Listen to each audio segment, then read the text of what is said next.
Hello again, everybody. This is Rocket Rick J18, and I want to show you some cards from some recent pickups that I have gathered, and just so that I can see them at the same time that you are, in case I have to read anything, I'm going to have to put my spectacles on. There, that's better. Okay. So, and then I want to shout out uh, three channels that I watch on a regular basis, and tell you, just very briefly what I get out of them, and perhaps you might want to look at them too if you don't already.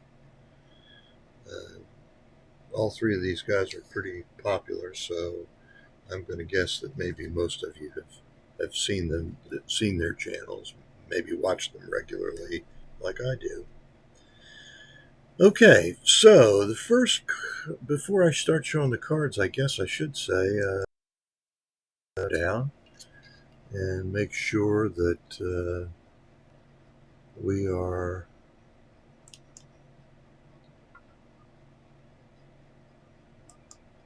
Oh, there we are.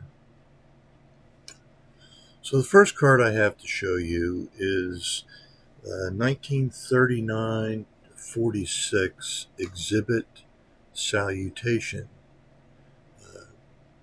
card, and it, of course, it's obviously that's Ted Williams. No secret there.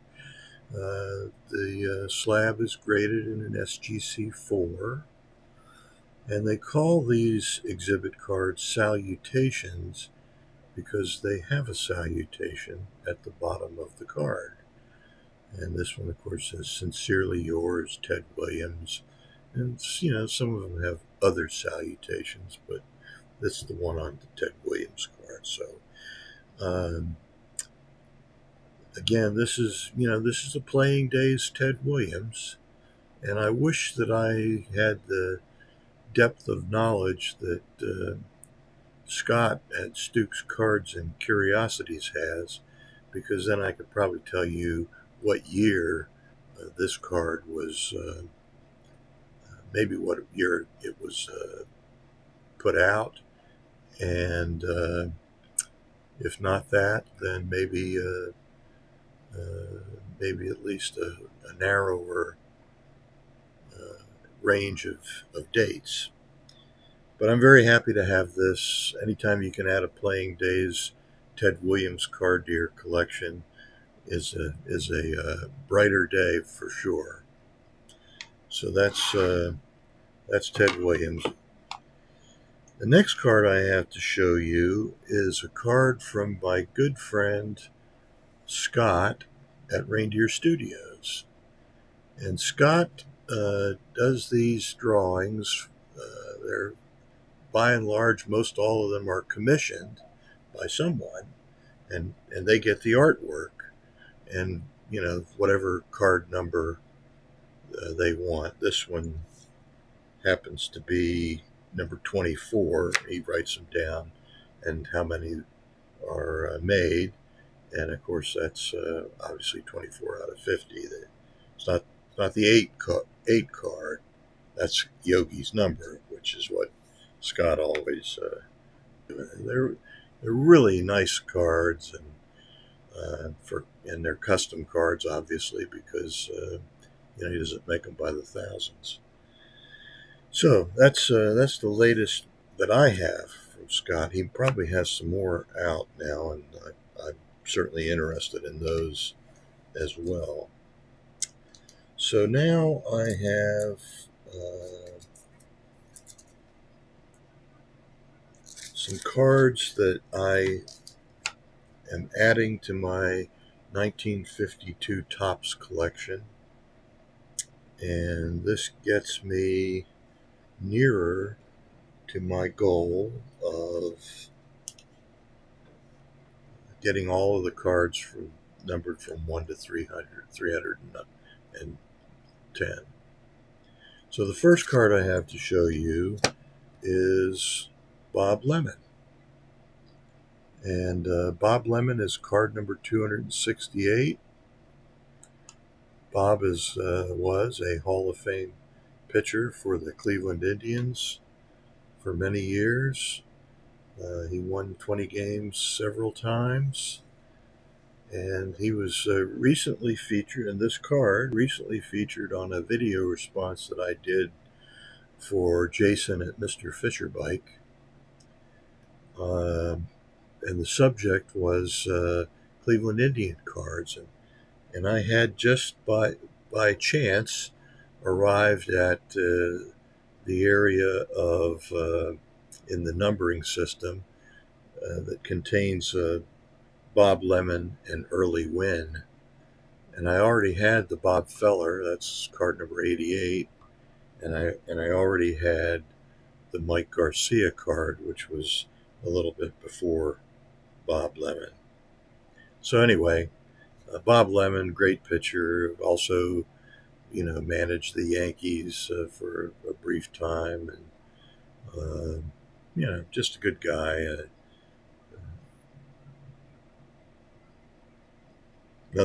Lovely Hall of Famer. The next card that I have to show you is card number 274, and this, of course, is Ralph Branca. And I know it goes without saying, but I'm going to say it anyway. Ralph Branca is the Brooklyn pitcher who gave up the game-winning and pennant-winning home run to Bobby Thompson in the shot heard round the world, 3-run home run in the bottom of the ninth inning to win the game for San Francisco against Brooklyn. It was the third game of a 3-game playoffs. For reasons which are known only to me, not to me, but only to whoever it was that came up with the idea, when the National League finishes in a tie, historically, it's a 1-game playoff.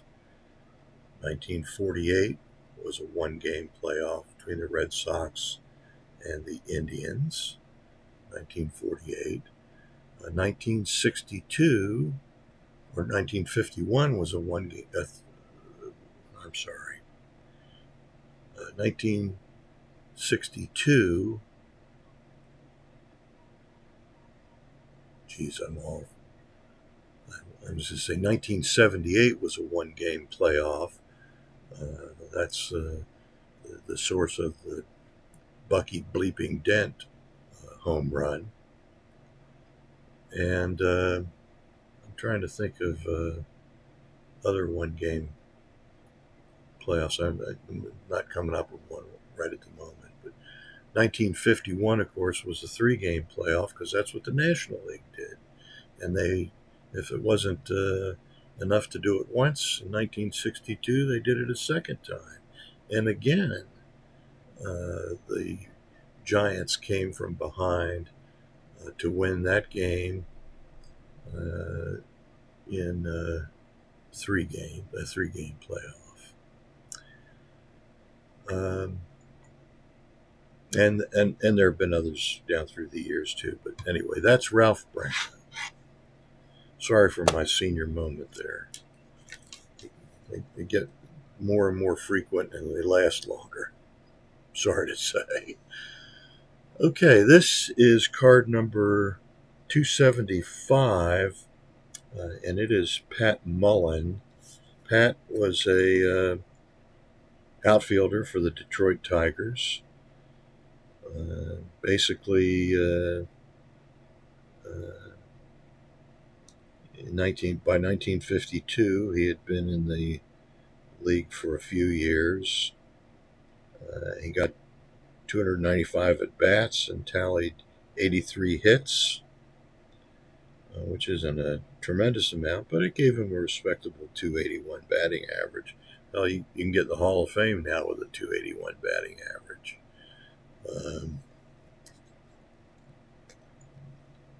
They got a guy with a 38 and a fraction War, who they're now considering for the Hall of Fame, the Classic Era Committee. That's Pat Mullen. And the last card that I have to show you is the aforementioned Early Win. Early was not really at the beginning of his career, but he came up with another team. It doesn't say here who the other team was. Somebody may know that, but anyway, he came to the Indians in December of 1948, so he just missed out on the World Series championship team. But Early Win had, in 1952, or by 1952, 121 wins, and he had a lot of wins left in the bag. He kind of petered out towards the end of his career, and it took him, I don't know, several weeks, I think, to win his 300th game. And out of the big four pitchers that we talked about in that VR for Mr. Fisherbike, Bob Feller, Bob Lemon, Early Win, and Mike Garcia, only Early Win won 300 games. Now, Feller, clearly would have won 300 games had he not given up some prime years to military service. Yeah, Early Win was with Washington, it says here. So anyway, he came up for 1 year during the war years. He also spent some time in military service. He was a little younger than Feller. He was born in 1920, which would have made he would have been 16 the year that Feller was a rookie, 1936. So anyway, there we go. Early Win. Not a relief pitcher, I guess. My attempt at humor. So I'm going to put those in the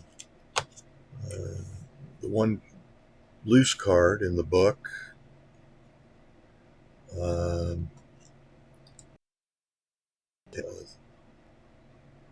Other three graded cards are going to go in a box where I keep my graded cards.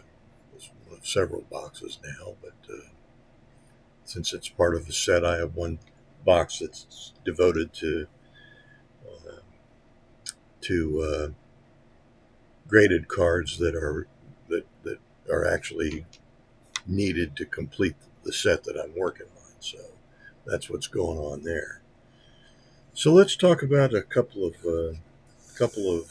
really good channels that I want to shout out. The first one is Alex at Bowman 53, and Alex is, by my standards, a younger guy, but he's really a very nice person. He has a unique collection in which he collects cards, mostly from the 50s, that are meaningful to him. And since I believe he originally came from New York, maybe that's not true. I know he's a Phillies fan. I know he lives in Savannah. I guess that's what I really know. But he's very interested in New York baseball during what we affectionately call the golden age of baseball. And he has a substantial collection of graded cards of Brooklyn Dodgers, New York Giants. Hat you can see back here. You don't know my left from my right. Anyway, and of course the New York Yankees. So those were the three teams in New York that seemed to be in the playoffs just about every year. In fact, the only year during the decade of the 50s that a New York team wasn't featured in the World Series, it was only because they had just recently, the Brooklyn Dodgers had just recently moved to Los Angeles. And so they were in and won the 1959 World Series, which was against the Chicago White Sox. But by that time, they were in Los Angeles, so they weren't the Brooklyn Dodgers anymore. And then he also has collected, and is the proud owner of the name of his channel, Bowman 53, a complete set of 1953 Bowman color cards, which there are 160 numbered in the set. There are some variations, but I think his set, I believe, is limited to the 160 cards. They're all graded, every one of them. So that's a valuable set, even in the condition that I've collected it. That was, but even more valuable for Alex. And Alex, why do I watch Alex? Alex doesn't put out a lot of videos, but he has a little series called A Cup of Coffee, and he, has a number of videos in that series. I don't know exactly how many, but probably 15 or 20, I'm guessing. Again, I probably shouldn't do that, but that was my impression. And I've watched most of them. Haven't watched them all yet. But the main thing that Alex does is he hosts a live stream, not a show, but a hangout for vintage card collectors to talk about anything that they want to talk about. And Alex likes to shout out everybody who's on the chat. So he spends a fair amount of time of the hour that's allotted for the hangout doing that.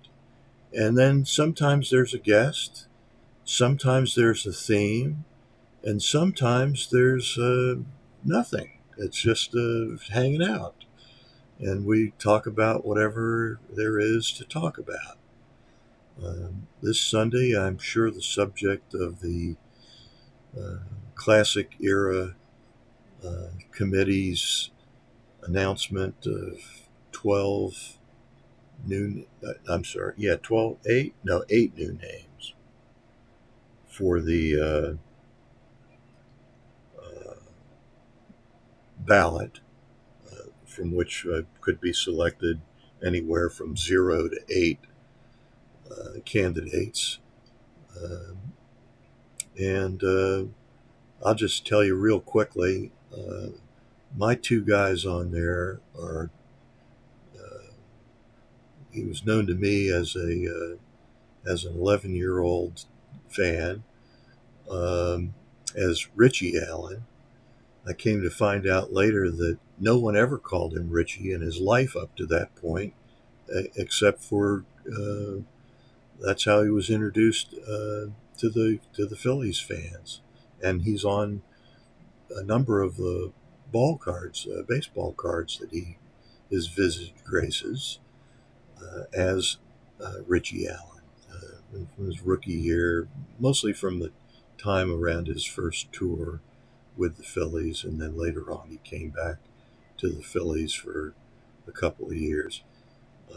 He was a Rookie of the Year in 1964. He was the most valuable player for the White Sox in, I don't know, 72 or 73, somewhere along in there. And 7-time All-Star. I mean, he has a pretty respectable WAR. And so the other guy is, let's see, I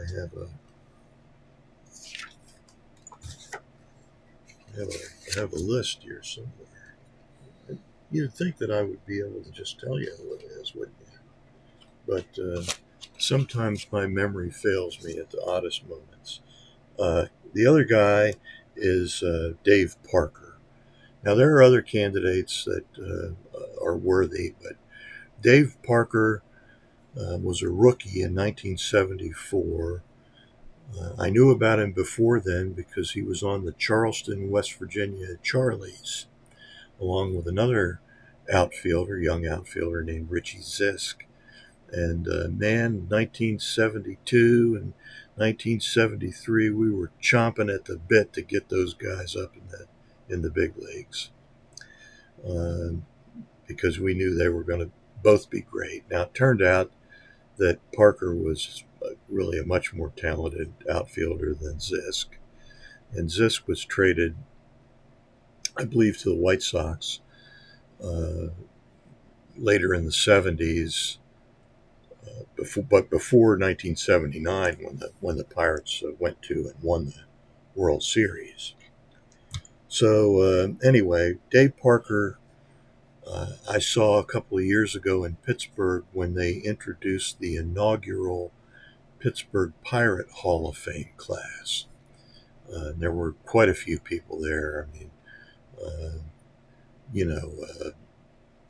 Steve Blass was there. He kind of acted as the player representative since after his playing career, he had 20-plus year career behind the microphone, broadcasting Pirate games, and was very good. Just a terrific guy. And some older players, anyway, it was a pretty painful but poignant thing to watch because, let me take a little sip here, maybe recover enough of my voice to not sound like a frog.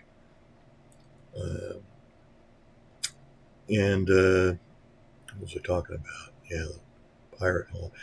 Dave Parker has Parkinson's disease, and he came out on the field in a wheelchair, and he asked to speak, and he basically recited a little poem about one of his favorite subjects, Dave Parker, and it was really heartwarming and heart-wrenching at the same time.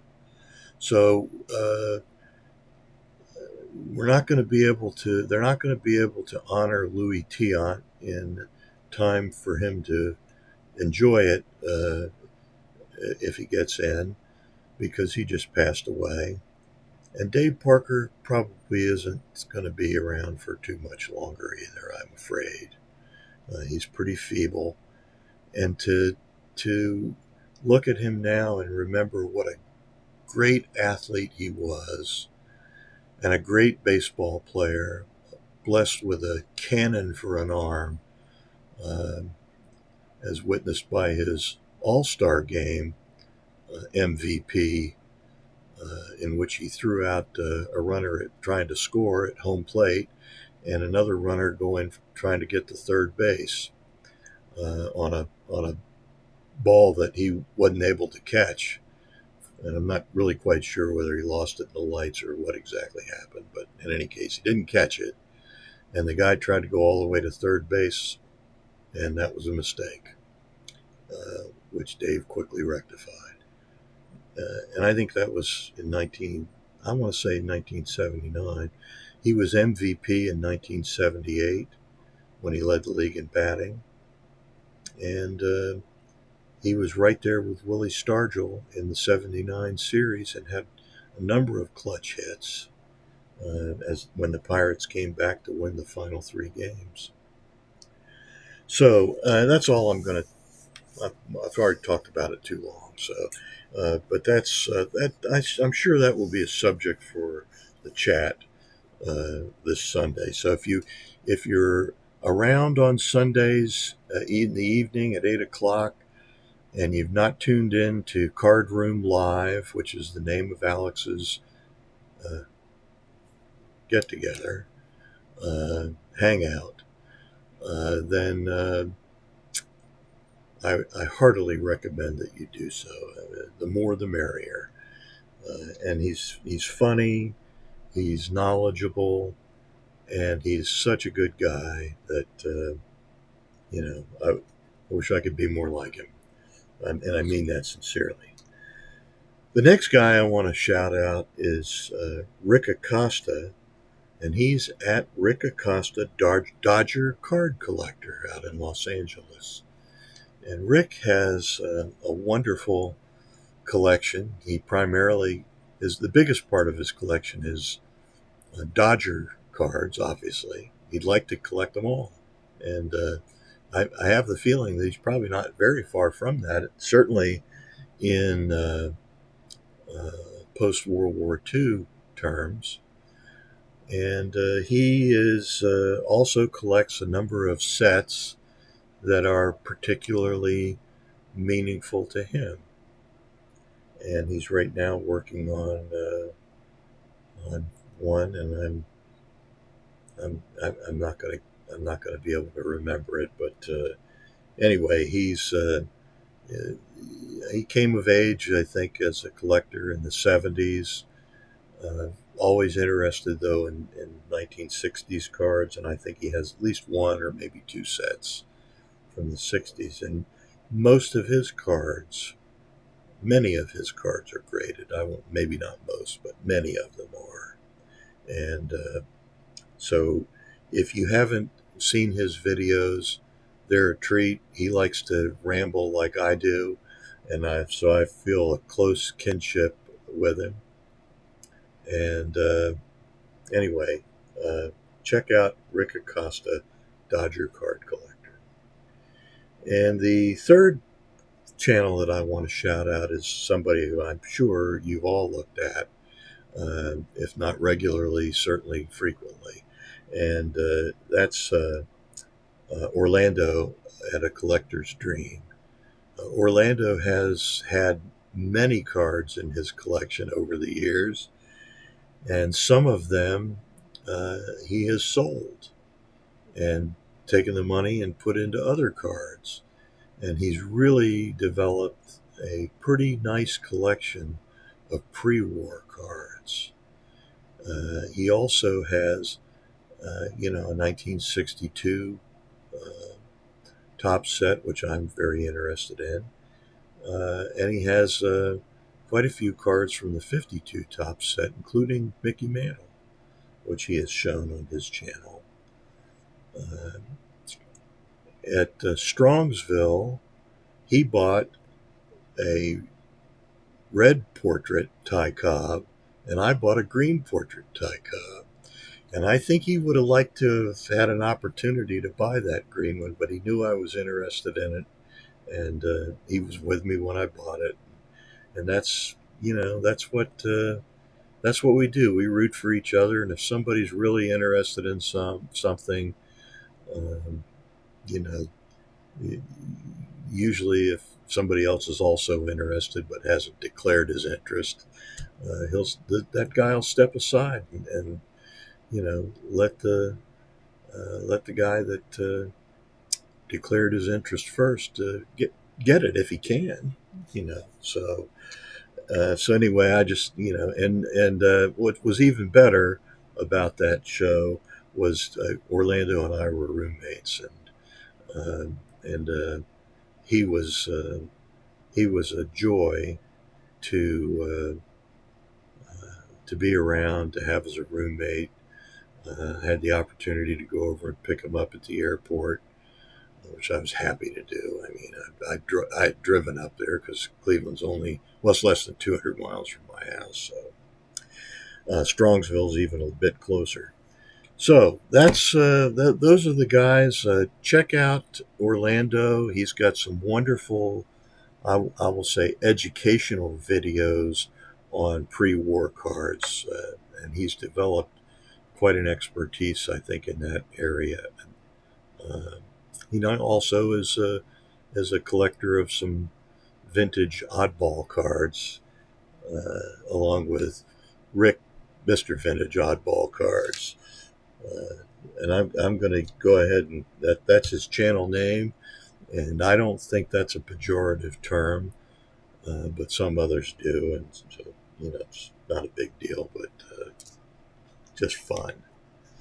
So that's what I have for you today. Thanks for tuning in, and I'll say so long for now. This is Rocket Rick J18, wishing all your collecting dreams come true.